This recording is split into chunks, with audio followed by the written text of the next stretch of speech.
Shalom ou bracha, mes chers amis. Aujourd'hui, nous allons rapporter l'une des plus grandes célébrités du peuple d'Israël, Rabbi Moshe Isserlas, qu'on surnommait le Rama.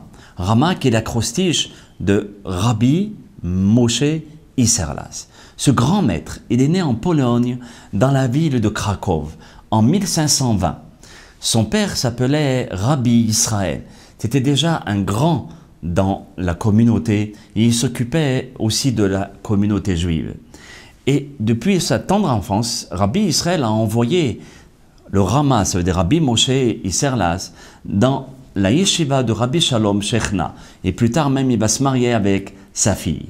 Regardez un peu ce grand maître. À l'âge de 13 ans, il était déjà Mousmach la Rabbanut. Il avait déjà le diplôme de Rav. Et c'était déjà quelqu'un qui savait les halachot sur le bout des doigts. Et après qu'il s'est marié en 1550, il est revenu à Cracovie, le Rama, et là-bas il est devenu le Af Beddin, le chef du tribunal rabbinique. Et il était le Rav aussi pendant 22 ans de la ville de Cracovie. Le Rama a commencé à écrire les Arbaturim, ça veut dire la préparation du Shulchan Aruch et les codes de loi pour le Ham Israël. Et il se basait essentiellement sur les textes du Rabbi Yaakov ben Arosh, sur le Rosh, un des grands décisionnaires de l'époque. Et donc quand il a entendu, le Rama, Rabbi Moshe Isserlas, quand il a entendu que Rabbi Yosef Karo était en train de finir son Shulchan Aruch, son livre de code de loi, il n'a pas voulu faire un deuxième Shulchan Aruch pour les Juifs d'Europe centrale. Regardez son humilité. Pour ne pas qu'on pense qu'il y a deux Torahs. Il y a peut-être plusieurs minhagim, plusieurs coutumes, mais c'est la même Torah. Donc il a fait des injonctions, à Hagaz qu'on appelle, ajouter, quand le Rabbi Yosef Karo dit une loi, alors lui, s'il n'est pas d'accord ou bien veut ajouter quelque chose, il l'ajoute en lettres Rashi. Voyez. Donc pour distinguer les lettres carrées, c'est Rabbi Yosef Karo, le Shulchan Aruch, et le Haga, c'est Rabbi Moshe Isserlas. Ce grand rabbi est parti de ce monde le 18 Iyar. C'est quoi le 18 Iyar? C'est l'Ag Baomer. Eh bien oui, le jour de Rabbi Shimon, de la Hiloula de Rabbi Shimon Bar Yochai, on oublie souvent Rabbi Moshe Isserlas, qui est parti de ce monde en 1572. Et il est parti de ce monde à Cracovie, il a été aussi enterré à Cracovie, près de sa synagogue, qui est jusqu'à présent, Baruch Hashem, tous les juifs qui vont là-bas vont dans la synagogue du Rama. Et il y a un dicton qui est rapporté dans le peuple d'Israël, Mi Moshe ad Moshe lokam ke Moshe. On le dit pour le Rambam aussi, de Moshe, qui veut dire Moshe Rabbeinu, mais ici c'est Moshe Isserlas, jusqu'à Moshe, c'est-à-dire de Moshe Rabbeinu jusqu'à Moshe Isserlas, le Rama, lokam ke Moshe. Il n'y a pas eu un Moshe comme Rabbi Moshe Isserlas. Et le jour qu'il est parti de son monde, mes chers amis, écoutez bien, tous les rabbanim voulaient rapporter tous les shvahim, tous les honneurs de ce Rav, mais pas les petites choses qu'il a faites, parce qu'il y en avait des milliards, mais les grands événements. Et donc, tous les rabbanim de l'époque, qui ont assisté au moment de la Gvura du Rabbi, ils se sont dit ainsi, le Rabbi a vécu 33 ans. Il n'a pas vécu longtemps et regardez tout ce qu'il a fait. Ensuite, il a écrit 33 livres, comme si le chiffre 33 était attaché avec le Rav. Et il est parti de ce monde en l'an 5333. Donc, ils ont voulu aussi suivre la même lignée et rapporter 33 éloges qui sont exceptionnels à son égard. Donc, ils sont arrivés à 31 éloges du Rabbi. Ils n'arrivaient pas à avoir d'autres éloges. Jusqu'à ce que certaines personnes ont dit, au moment de l'oraison funèbre, ils ont dit, Rabbanim, vous vous rappelez pour Purim, le Rabbi, qu'est-ce qu'il faisait? Il s'habillait avec un linge d'une personne qui était pauvre. Et il frappait aux portes pour soi-disant demander pour faire Netilat Yadayim, afin de faire la prière de Harvit, parce qu'il faisait croire aux gens qu'il avait été sous pour Purim et qu'il devait faire Harvit, la prière du soir. Mais en réalité, pourquoi il faisait ainsi? Pour réveiller les gens de ne pas oublier la prière de Harvit, surtout à la fin et à l'issue de Purim. Et donc il frappait de porte en porte pour pouvoir réveiller les gens et aussi leur rappeler la prière du soir. Donc ils sont arrivés à 32 shvahim, 32 éloges. Et là, ils n'arrivaient pas à trouver le 33e. C'est là où les rabbanim ont dit, il y a un herem, on va excommunier la personne qui connaît un secret du rabbi et qui ne le raconte pas. Donc vous êtes obligé de dire aujourd'hui tous les éloges du rabbi. Et c'est là, lorsqu'il y avait deux personnes qui cachaient le secret, ils sont venus raconter, parce qu'ils se sont dit, nous on ne veut pas être un herem, on ne veut pas être excommunié de la communauté. Donc ces deux personnes qui étaient deux grands hachamim et deux grands hasidim, pendant tout le moment que le Rav était vivant, ils ne racontaient pas l'histoire, ils l'ont gardée pour eux. Mais au moment où le Rabbi est parti, ils se sont pris le droit de raconter l'histoire que je vais vous rapporter. Lorsqu'ils sont montés vers l'estrade pour raconter les raisons funèbres, ils ont dit, ce maassé qu'on va vous raconter, on l'a vu de nos yeux. Dans la ville, vous vous rappelez, il y a eu une très grande peste, un dévers, très grande peste qui s'est déclarée dans la ville de Krakow.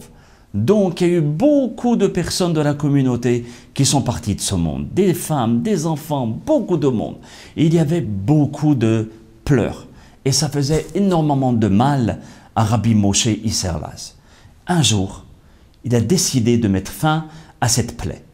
Et donc, Rabbeinu, le Rav, a dit, toutes les personnes qui sont mortes aujourd'hui, ne les enterrez pas. Mettez-les, emmenez-les dans la grande synagogue, vers le prosdor, vers le couloir de la synagogue, laissez-les là-bas, dans la grande synagogue principale. Et donc, ils ont écouté le Rabbi, et ils ont mis tous les morts là-bas. Et le Rav est venu, il est parti à la synagogue, et il a vu chaque visage. Quand il est arrivé à un certain visage, il a dit, celui-ci, vous ne l'enterrez pas. Tout le reste, vous l'enterrez. Mais celui-ci, non. Cet homme-là, c'était un mélamède, c'était un enseignant. Et à ce moment-là, lorsque c'était un grand enseignant, et aussi un tzaddik, le Rav a demandé de prendre ce Rav, ce mélamède, et de l'attacher par les pieds, et de le faire tirer par des chevaux. À ce moment-là, c'est sûr que c'est un grand bisayon, c'est une très grande honte par rapport à cette personne qui est morte. Généralement, un mort, on ne s'amuse pas avec, on ne fait pas des choses pareilles. Et pourtant, le Rav l'a fait, et il a fait passer le mort dans toute la ville. Et ensuite, il l'a fait enterrer avec tout le caveau, tout l'honneur, et dans un bel endroit dans le cimetière. Mais malgré tout, ça a fait un très grand rochem. Les gens y parlaient. Ils disaient, mais qu'est-ce qu'il fait le Rabbi? Mais c'était surprenant. La Magéfa, la plaie, avait cessé d'être. Il n'y avait plus de dévers de peste. À ce moment-là, cette personne qu'on avait tiré, cet enseignant qu'on avait tiré par les chevaux, avec les chevaux, il s'est dévoilé en rêve, pas en rêve, il s'est dévoilé à Rabbi Moshe Isserlas, mais en chair et en os. Il lui a dit, Rabbi, pourquoi vous m'avez fait cette honte? Vous savez que lorsque je suis arrivé là-haut, dans le tribunal céleste, on m'a dit que j'étais un tzaddik. Mais par le fait, et on ne m'a pas trouvé de faute, mais par le fait que vous m'avez pris, vous m'avez tiré comme ça, dans toute la ville, le Beddin, le tribunal céleste, n'a pas compris qu'est-ce qui s'était passé. Donc, ils m'ont empêché de rentrer au Gan Eden. Et ils m'ont permis de descendre dans cette planète pour vous demander comment se fait-il que Rabbi Moshe Isserlas fait ainsi avec toi. Donc, regardez un petit peu la moralité aussi. Il faut faire très attention de ne pas faire un bisayon, ça veut dire une honte, aussi bien dans notre langage, dans notre façon d'être, dans notre façon de nous conduire avec les personnes qui sont parties de ce monde. Alors, Rabbi Moshe Isserlas, il dit, Haz v'shalom, Ki otra raiti yachar lefanai. Sache que toi, c'est pourquoi je t'ai pris, parce que j'ai vu que toi, tu es un homme droit. Tu étais un homme droit et un tzaddik. Et il n'y avait que toi qui pouvais supporter cette honte et cet affront Ok, parce que même si on est parti de ce monde, on ressent tout. Il y a une échelle bien plus grande quand on est parti dans l'au-delà. Mais dans les cieux, on m'a caché pour quelle raison la ville a été frappée par la peste de cette manière. Alors je t'ai pris de façon à ce que toi tu puisses pardonner à toute la ville, d'accord, à toute la ville, toutes les fautes, de façon à ce que tu sois une kapara, pour que tu puisses être comme un korban, un sacrifice pour le peuple. Mais on ne m'a pas dévoilé pourquoi il y avait la peste.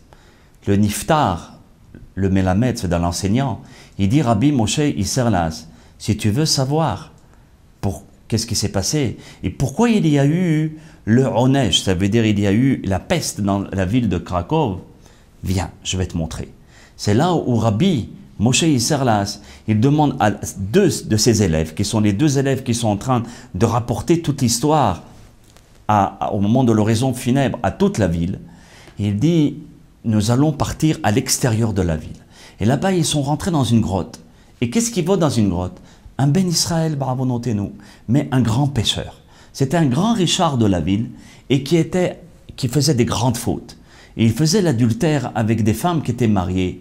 Et donc, par rapport à cette grande faute, la peste s'est abattue sur la ville. À ce moment-là, vous savez, ce n'est pas donné à l'homme de tuer un être humain ou de le faire vivre. C'est donné seulement aux grands sages de la Gemara ou à Rabbi Moshe Isserlas. Les grands sages de la Gemara, vous voyez, quand on marque et quand on cite leur prénom, c'est parce qu'ils avaient le pouvoir de tuer et de ressusciter un être humain. Rabbi Moshe Isserlas, à ce moment-là, il a regardé avec ses yeux ce rachat, cet impie, et il l'a transformé carrément en Galatzamot, en un tas d'os.